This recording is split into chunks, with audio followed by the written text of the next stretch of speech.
பூஜை அர்த்த நைவேத்தியம். இங்கே என்ன பூஜைன்னு கேட்டுங்க. அம்பாளுக்கு பிடிச்ச படையல் போடணும்.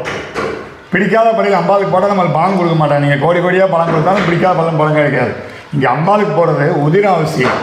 உதிரம் பலிதேன். இன்றைக்கி சோட்டானி கரையில் எப்படி உதிரம் பூஜை பண்ணுறாங்க, இங்கே வந்து உதிரம் பலிதேன்.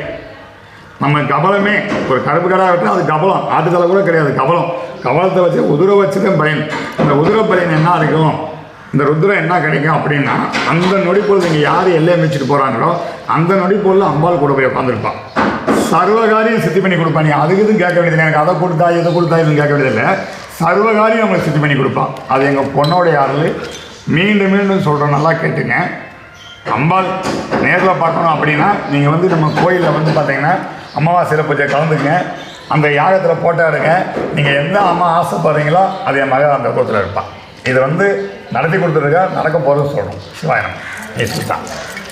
அதாவது யாக பூஜையோட பலம் என்னென்னா, நம்ம எத்தனையோ இடத்துக்கு போயிருப்போம். எல்லா இடத்துலையும் போயிட்டு கஷ்டங்களை எப்படி ஒழிக்கும்னு தெரியாமல் நம்ம வந்து தலைகீழ நின்றுருப்போம்.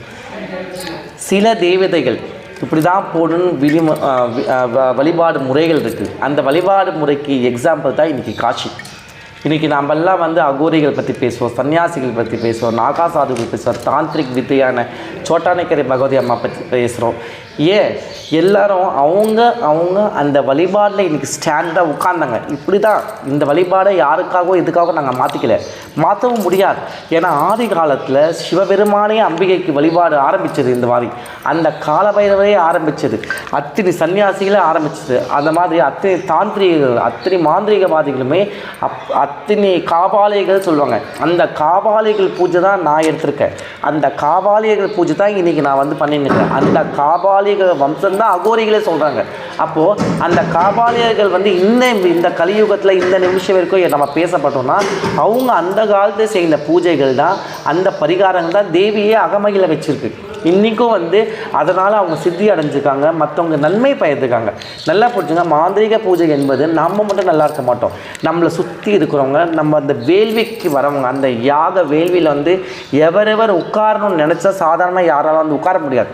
அந்த தலையெழுத்தில், அந்த விதியில், அந்த தேவி பராசக்தி, அந்த ஜெகன்மாதா உங்களை அழைக்கணும். நீ வா, வந்து உட்காரு, உன் கஷ்டத்தை நான் தீர்க்கிறேன்னு சொல்லுவான்.